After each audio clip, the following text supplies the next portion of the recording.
Pergunta: na sua opinião, o que exatamente vem a ser o sábado do Senhor? Veja bem, não me leve a mal. Diga-se de passagem, o sistema religioso afirma categoricamente que o sábado do Senhor se trata de um dia literal da semana. Isso significa que 4 vezes no mês os seres humanos automaticamente entram no sábado e saem dele. Mas veja bem, isso não faz o menor sentido. Porque o sábado do Senhor é um só. E quem entra no sábado, dele nunca mais sai. Pois o sábado do Senhor é uma representação da graça de Cristo. O que, por sua vez, isto ocorre apenas no reino dos céus, e não aqui na terra. Aí você irá afirmar, mas Darley, desde o princípio da fundação do mundo, o sábado sempre foi o 7º dia da semana? Errado, meu amigo. Pois os assuntos espirituais se discernem espiritualmente. O que Moisés concedeu ao povo de Israel foi apenas uma sombra referente àquilo que está nos céus, pois é exatamente isto que a lei de mandamento carnal simboliza. Apenas um modelo, uma referência daquilo que está nos céus. Pois o próprio Senhor afirmou a Moisés: vê, Moisés, que faças tudo em conformidade com o modelo que te foi apresentado no monte. Assim Moisés descreveu o sábado do Senhor sendo um dia literal da semana, mas longe disto. Se verdadeiramente os assuntos espirituais se discernem espiritualmente, evidentemente que o sábado do Senhor é um dia espiritual. Então eu te pergunto, como todos os seres humanos são capazes de compreender que o sábado do Senhor é um dia literal da semana?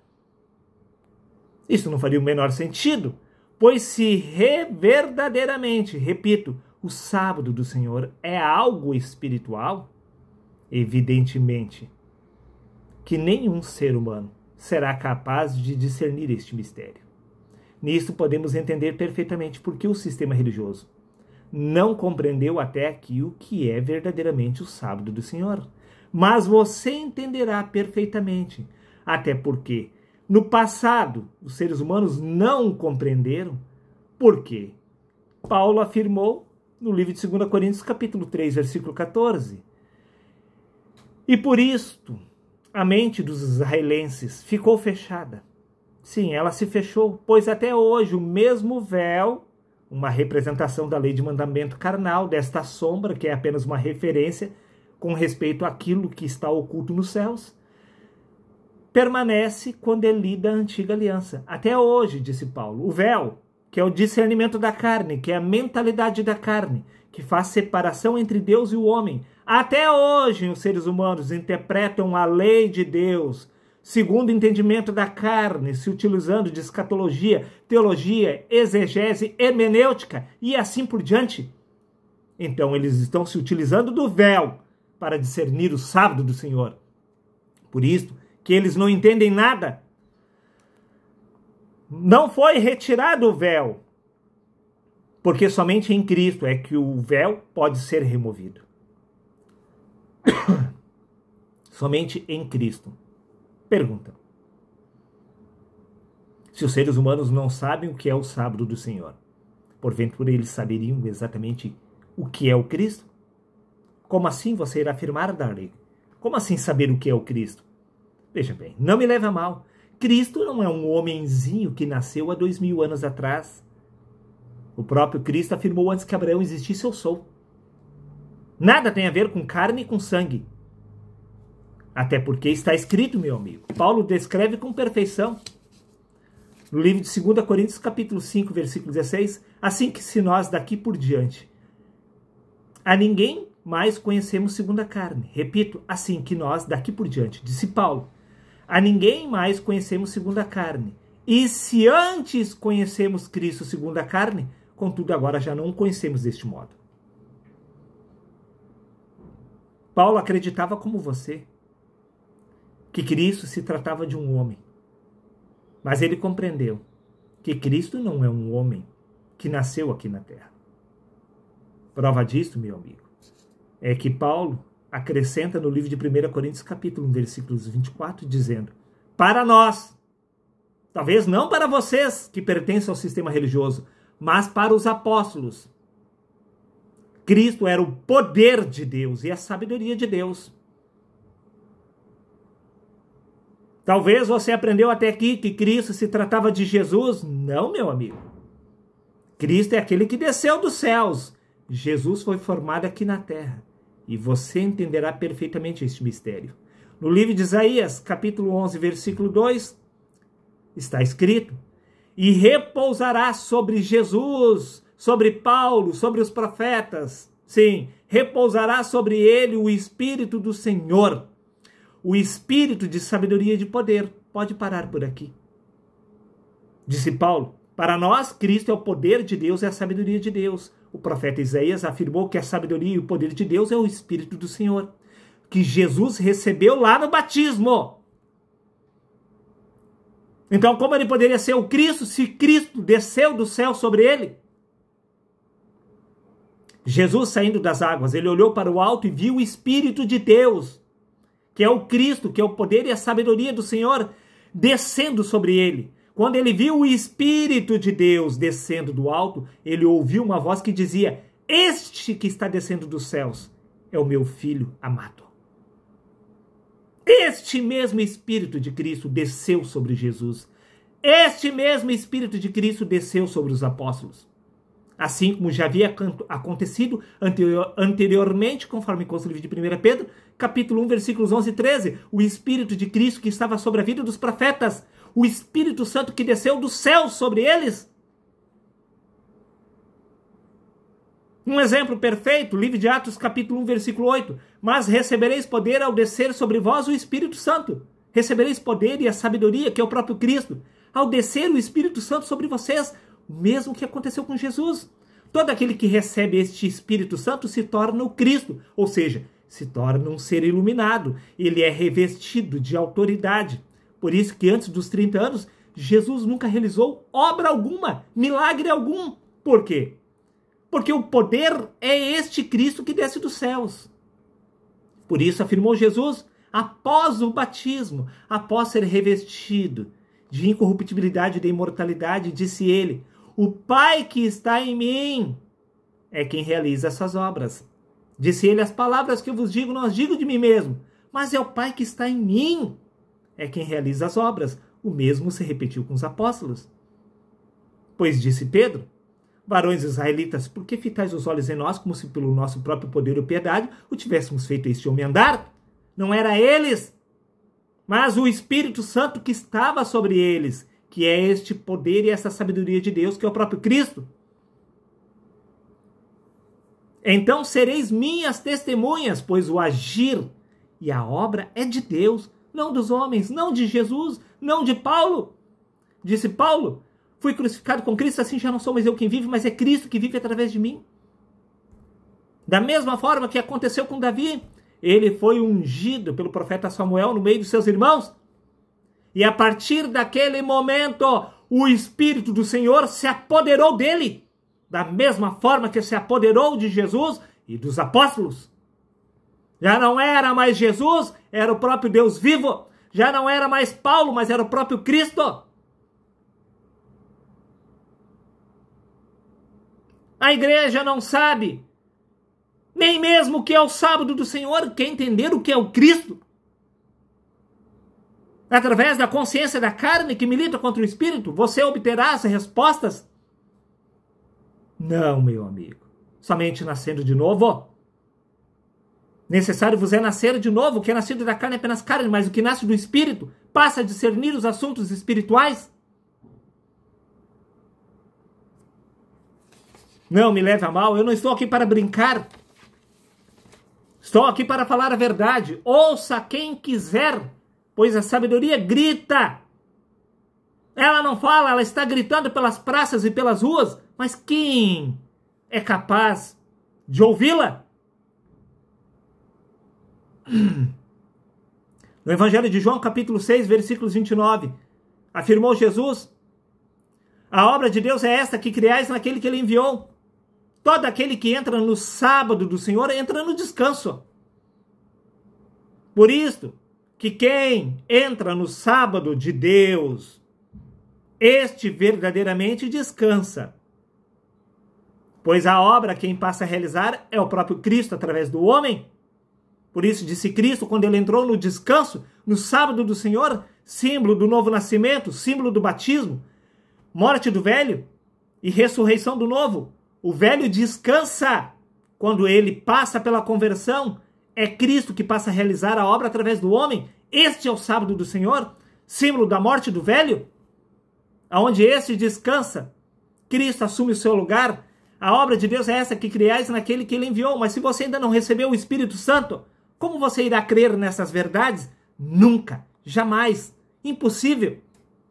No Evangelho de João, capítulo 14, versículo 10, está escrito: o Pai que está em mim é quem realiza as suas obras.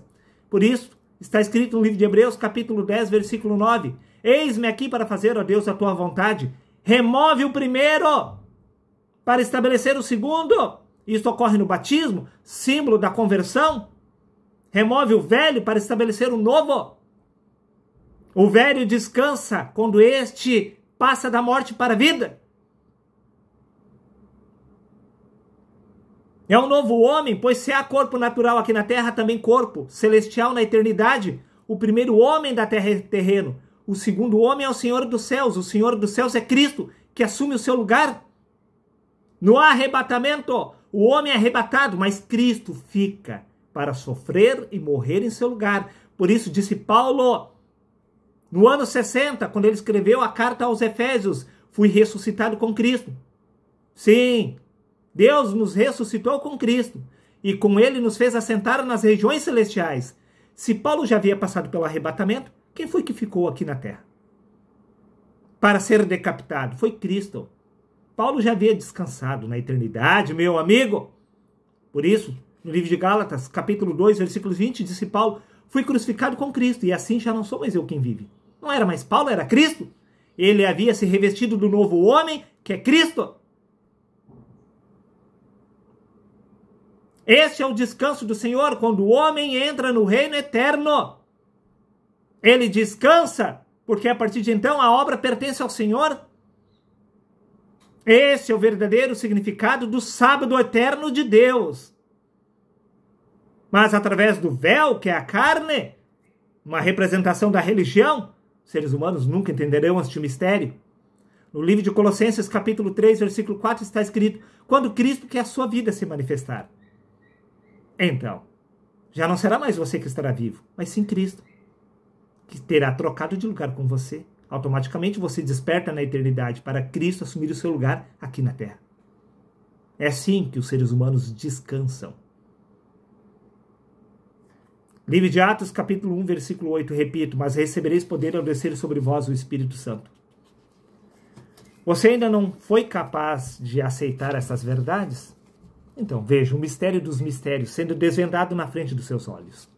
Livro de Hebreus, capítulo 4, versículos 3 ao 11, resumindo, disse Paulo: porque nós, os que temos crido, só os que creem, só aqueles que recebem a fé genuína, concedida pelo Espírito Santo, só estes entram no repouso, entram verdadeiramente no sábado do Senhor, não no sábado dos homens, que é apenas uma representação daquilo que está nos céus. O verdadeiro sábado do Senhor se cumpre nos céus, não aqui na terra. Por isso, disse Paulo, Deus nos libertou do império das trevas e nos transportou para o reino do seu Filho. No reino do Filho eterno, Paulo descansou da sua obra aqui na terra. Pois quando é removido o velho, é estabelecido o novo. O novo assume o lugar a partir do momento que o homem passa pela conversão. Porque nós, os que temos crido, entramos no repouso. Não é todo mundo que entra no sábado literal do sistema religioso, automaticamente. Toda sexta-feira, encerrando, automaticamente os crentes entram no sábado dos homens, não no sábado do Senhor. Tal como disse, assim jurei na minha ira, que não entrarão no meu repouso. Estamos falando do sábado do Senhor. Embora as suas obras estivessem acabadas desde a fundação do mundo. porque em certo lugar disse assim, do 7º dia. Ele repousou, Deus, de todas as suas obras que realizou no 7º dia, visto, pois, que resta que alguns entrem nele. Se estivéssemos falando do sábado literal da semana, não faria o menor sentido. Pois, encerrando-se a sexta-feira após a meia-noite, automaticamente todo mundo entra no sábado.